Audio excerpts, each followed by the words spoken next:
have the slides on. As Gordon mentioned when he introduced me earlier, I was a fellow here in 1981-82, so I have previous experience with this course, and I know that they're very strict about the time limits. I was a little concerned about the first talk as to whether it was going to run over a little bit, so I came prepared with a talk on multiple nodules. I have a short version and a long version. This is the short version here, which is to say if you've got multiple nodules, it's Mets or Mets or Mets or Mets or Mets, maybe granulomas, but probably Mets. And that would typically be what you see here with metastatic colon carcinoma. I see, however, that fortunately we didn't run over with the first couple talks and with previous talks after lunch, so I guess I have time for the longer version. And what I'd like to do with that version of the talk is to go through, first of all, in plain radiography and talk a little bit more about better descriptors rather than just lumping together everything that is nodular in the lungs and calling it multiple nodules. And as we do this, we can therefore generate what I hope will be some more limited differential diagnoses. And I've broken it down, as you see here. We'll run through these, but starting out with miliary nodules. You're probably well aware of what miliary nodules typically look like. Depending on how different people define them, they can be anywhere from about 1 to 5 millimeters in size. Several important characteristics, though. They tend to be very sharply defined, tend not to become coalescent even when there are many, many nodules. And this would be typical of what you're seeing here in a patient who, as it turns out, has metastatic carcinoma of the thyroid gland, but multiple, very well-defined miliary nodules. Now, I like mnemonics. I don't know how other people feel about them. Some people feel they're not helpful because a difficulty you run into is remembering which mnemonic goes with which pattern, and I admit that can be a problem. If you forget which mnemonic goes with which pattern, you're really in major trouble. But I will say that once you start to use these for a while, they become like second nature, and residents at Michigan have been using them for about the last 4 or 5 years and really find them helpful in generating differential diagnoses. So I will go through a couple of mnemonics with you as we go through these different patterns. But for miliary nodules, I like to use TB fungus shrimp. I want to start out by saying when I give a mnemonic like this, I'm not trying to give every single cause of miliary nodules. I'm trying to single out the causes that are going to be relatively more frequent, the ones that I really want to be sure to remember. It is true that in some cases you'll get to the end of the list, and maybe if it's an unknown and somebody can give you the answer, they'll say you haven't hit it yet. And at that point, what I would probably do is pull out the gamut book and start to look for unusual causes of a given pattern. But I think most of the time, if you see miliary nodules and you mention these things here, you're likely to hit the diagnosis. The other thing I would say is we never use mnemonics just to give a list and that's the end of it, the laundry list, and you have to pick the one you like from that. But instead, we like to start out with this as a memory device to remember what to include, but then to adjust it to each individual case by saying, well, let's see, this is a 32-year-old man who is not particularly symptomatic and has upper zone predominance. I think it's going to be histiocytosis because I really don't like any of these others. Alternatively, to say, well, this is a 65-year-old coal miner, I think we're heading toward a diagnosis of silicosis.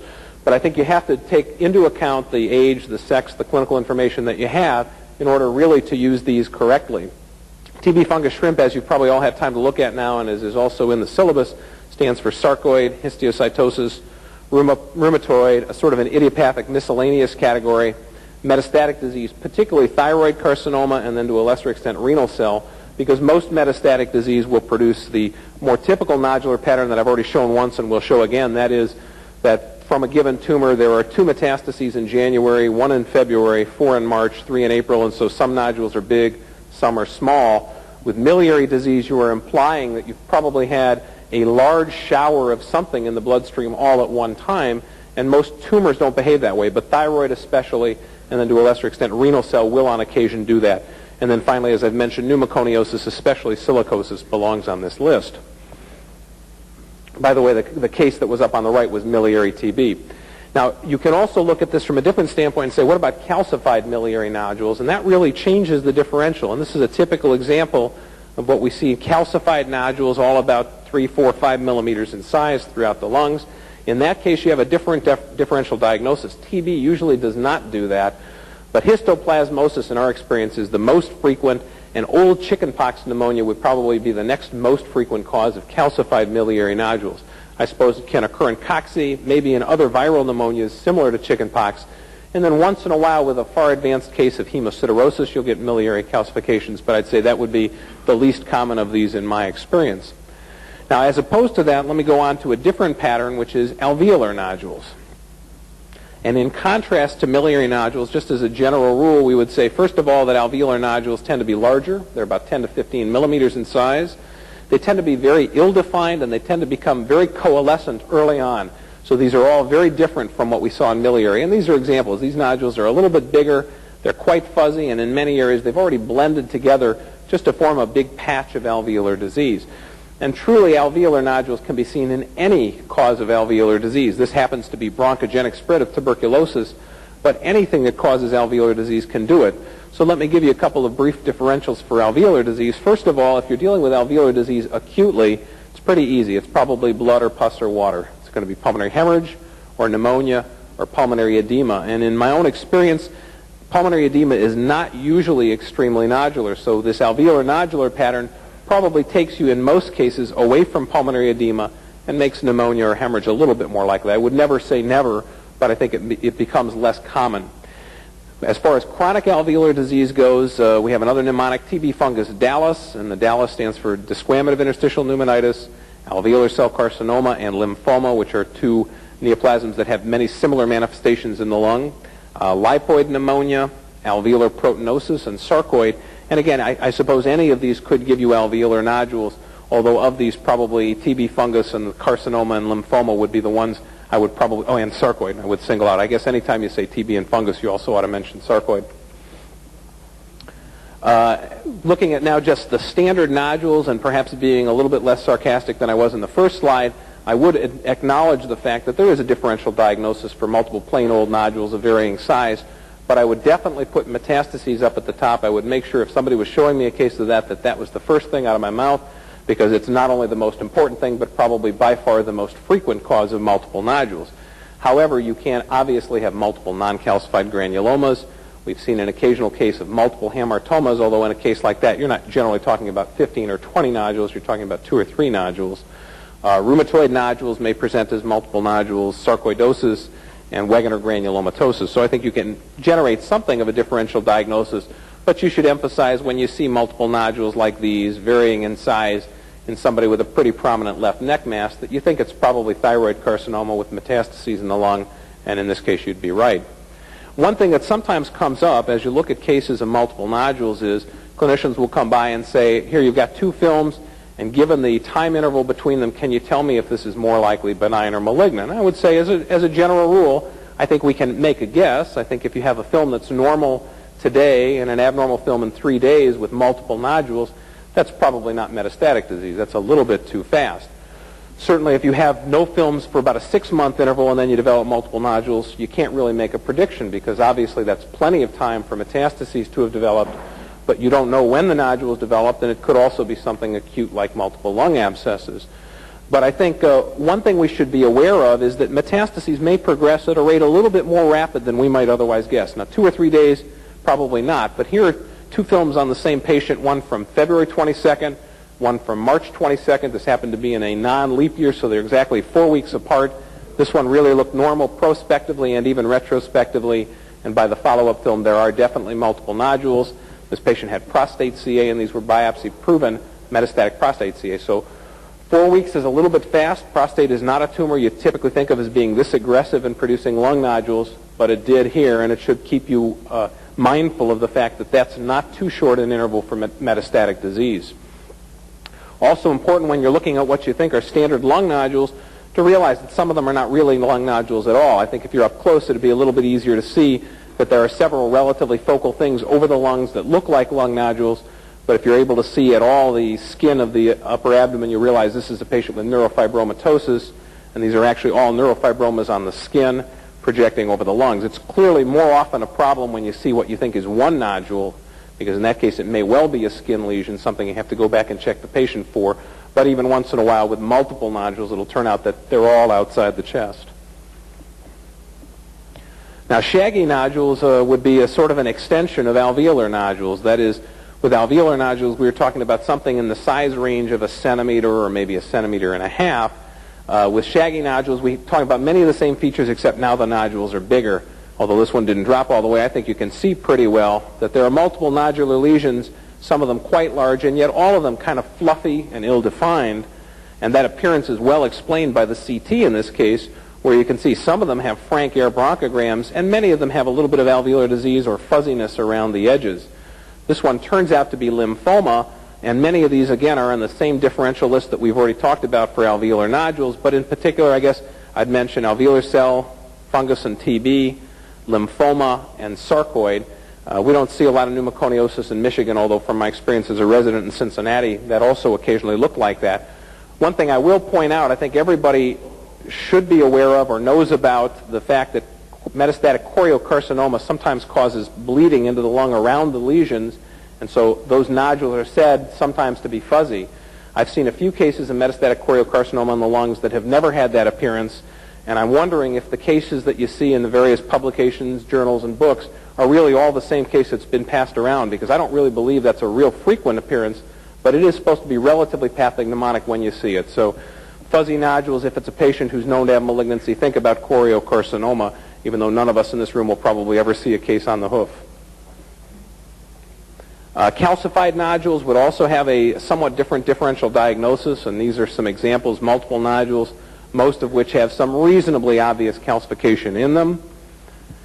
What you find is that many of these are patients who have some exposure to some sort of agent that causes pneumoconiosis with calcification. For example, baritosis, workers with barium, or silicosis or stenosis. These all can calcify.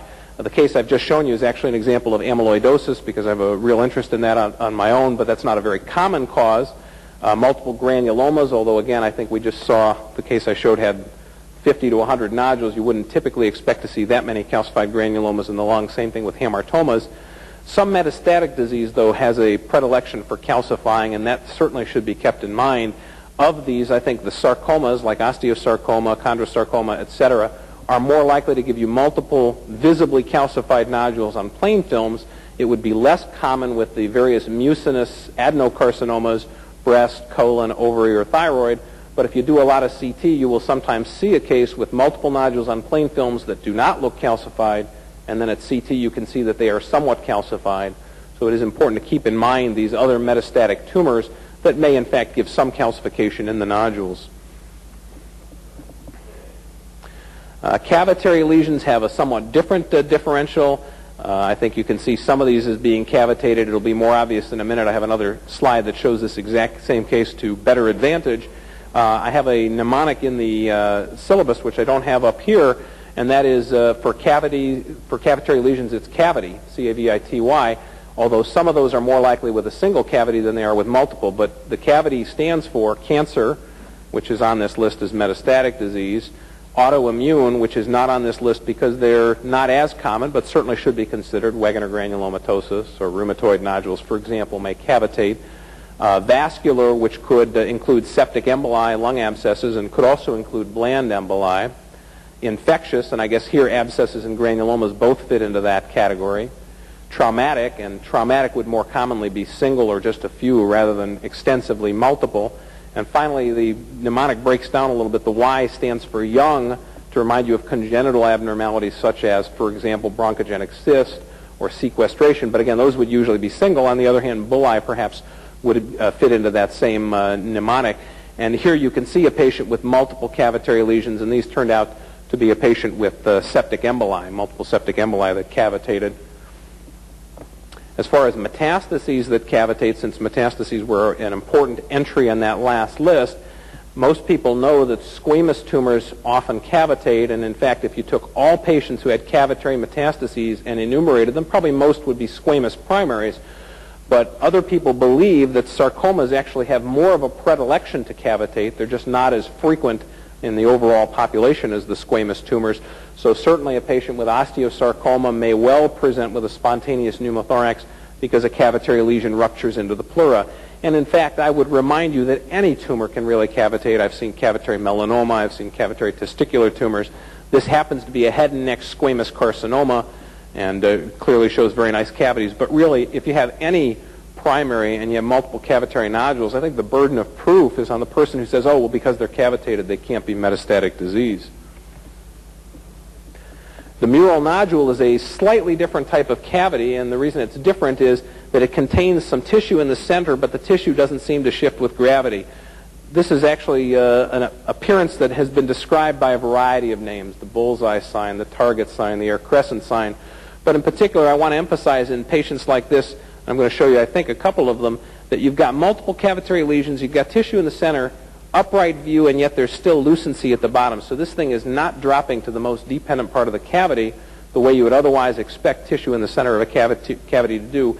And therefore, as we mentioned here, this probably means it's attached to the wall of the cavity. This is an example of invasive pulmonary aspergillosis, which I will emphasize in a moment is the usual cause of this finding. And here's another example with, I think, very nice radiologic pathologic correlation. One such lesion up here with a plug of tissue not dropping to the bottom of the cavity. And at autopsy, you can see why not. It really is attached to the wall of the cavity.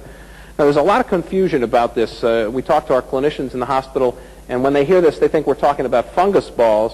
And I really want to emphasize that I'm talking about something different now. I'm not talking about your usual mycetoma that's arising in an old tuberculous cavity that's usually leaving the patient pretty well alone, except sometimes it can erode into a blood vessel and cause pulmonary hemorrhage. But instead, I'm talking about a patient who's got usually leukemia and develops an opportunistic infection with aspergillosis, so that this is often life-threatening if not treated, as opposed to the other situation, mycetomas, where you often do not need to treat. It's not just aspergillosis that can do this, although that's been my experience. By far, that's the most common cause of the mural nodule. I think other fungi, such as Candida, can do it. Once in a while, you'll see it even with septic pulmonary emboli or other organisms. And really, to bring home this difference between what I'm talking about with the mural nodule and your standard mycetoma, I would point out that a usual fungus ball arises in a pre-existing cyst or cavity.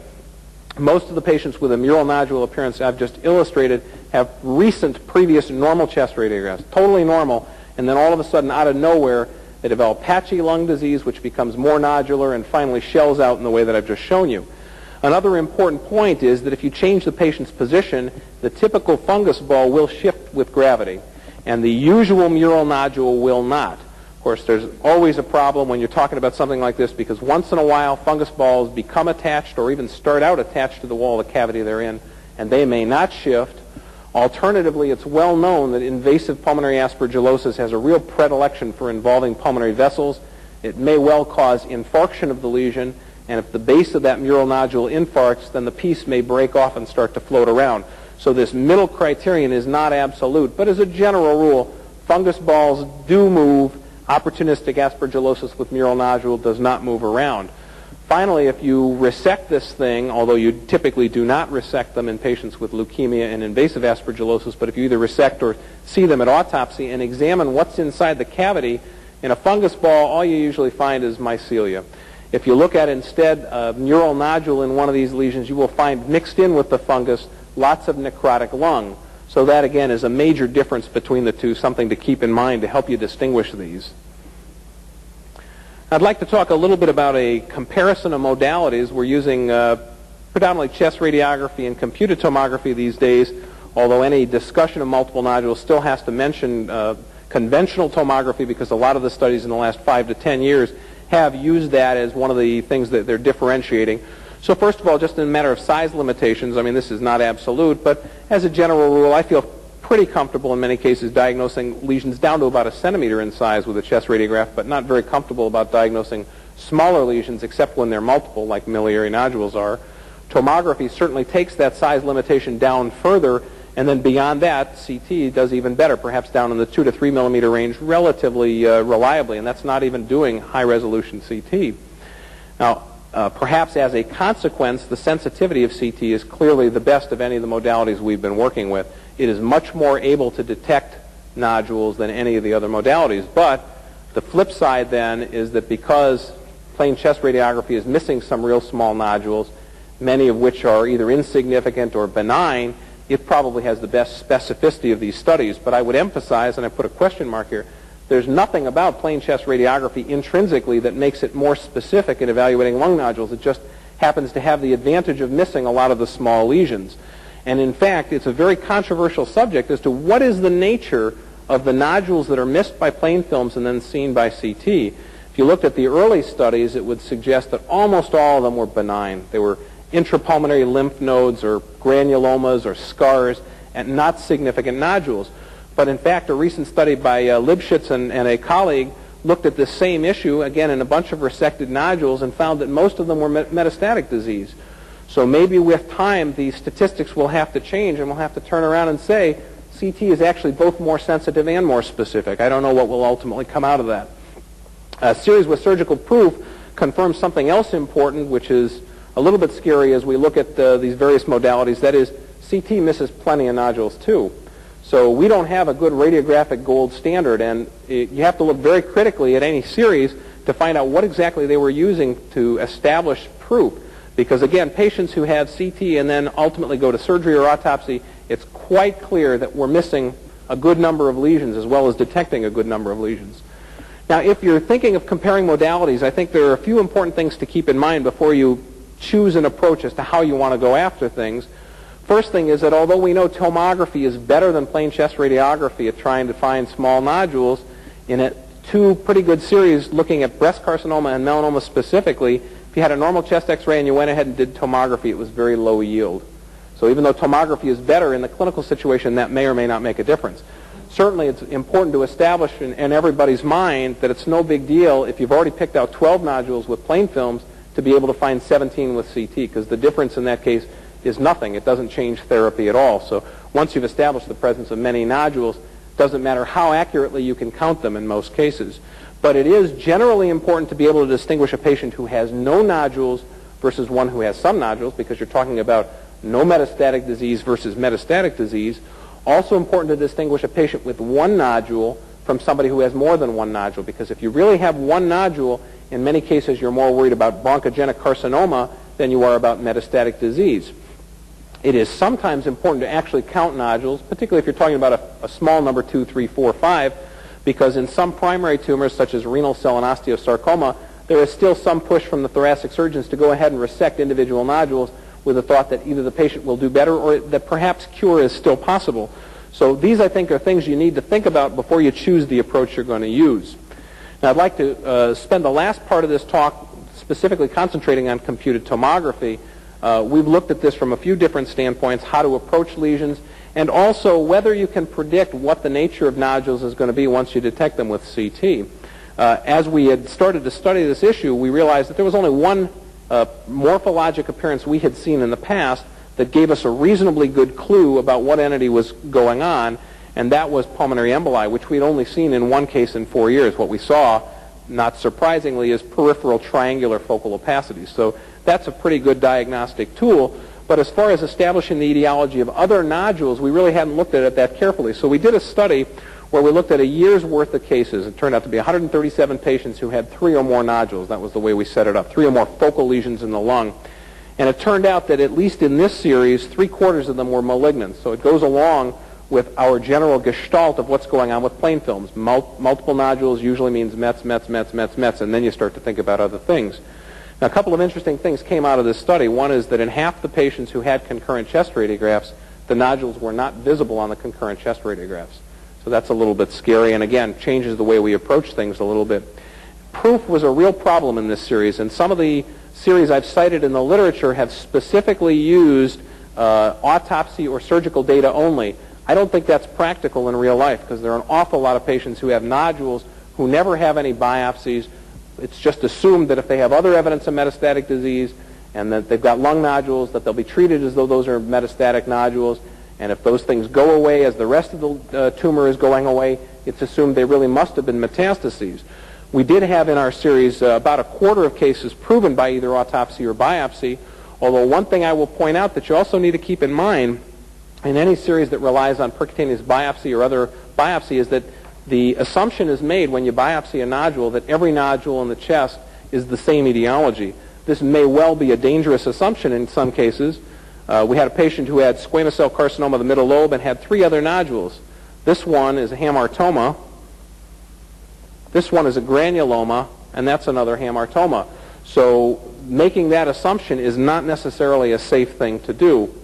Well, anyway, acknowledging the limitations of this study, but realizing, as I say, that this is the way things are really done in real-life clinical practice, this is the way the referring clinicians are going to evaluate whether given lesions are metastases or not metastases, what we found is the following. The primary malignancies that were involved in our metastatic cases are probably really rely a lot on the referral pattern in your own hospital. In our hospital, we see a lot of colon carcinoma, a lot of lung cancer, but certainly in other hospitals you may see some shift in these numbers.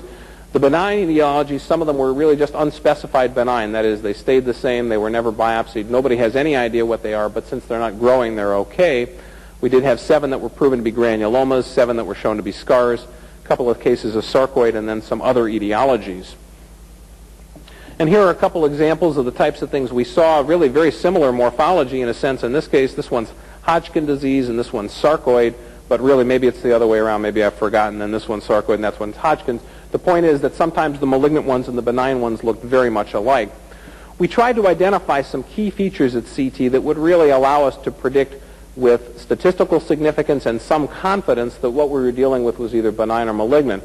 And it's really hard to do that. I think when you already start out with a distribution of disease where 3/4 of the patients are malignant, in order to find a criterion that's really going to help you sort things out statistically significantly, you have to find something that picks out 95% of the metastatic disease, for example. So key features that we were able to identify at CT, when we graded these things on a scale of linear to nodular, linear to rounded in a sense, the ones that were very round were statistically more often malignant. When there were at least 10 nodules in the lung, that also was a very helpful sign. Very uncommon to have benign etiologies that had as many as 10 focal lesions in the lung. If the maximum nodule size was at least 2.5 centimeters, and I'm not talking about one big lesion and then a bunch of tiny lesions. In other words, if all of the nodules were close to the same size and at least one of them was 2.5 centimeters in size, this was almost always malignant, 97, 98% of the time. Clearly, as one would expect, calcification more often led to a benign diagnosis, although it would not be 100%, because on the one hand, you can't have calcified metastases, and on the other hand, you can't have a patient who's got a couple of calcified lesions and then some non-calcified ones. The calcified ones are granulomas and the non-calcified ones are mets. So we couldn't rely on that to anywhere near the degree we could rely on these other signs. Interestingly, a side benefit of this study was that age was significant, and I never would have guessed it, but all the patients under 18 years of age who had multiple nodules had metastatic disease. I guess they haven't had time to develop some of the benign nodules that the older patient population will develop. This is just to illustrate some of the key points. This is really a relatively linear lesion, not very rounded, and also not all that numerous, although you can't clearly tell that from just a single slice. But from those two factors, I think we would generally predict that this is likely to be benign. This one turned out to be a scar. As opposed to that, here's a patient with multiple lesions. There are clearly more than 10 just on this slice. Some of them are getting very close to 2.5 centimeters in size, if not bigger. This one is likely to be metastatic disease with a high degree of probability, and in fact it was. It was metastatic colon carcinoma. However, I would want to be realistic and reassure you, as you probably already know, that for any one case, CT cannot determine malignant potential in and of itself. You can make a pretty good guess with some of these findings, but CT alone cannot determine malignant potential.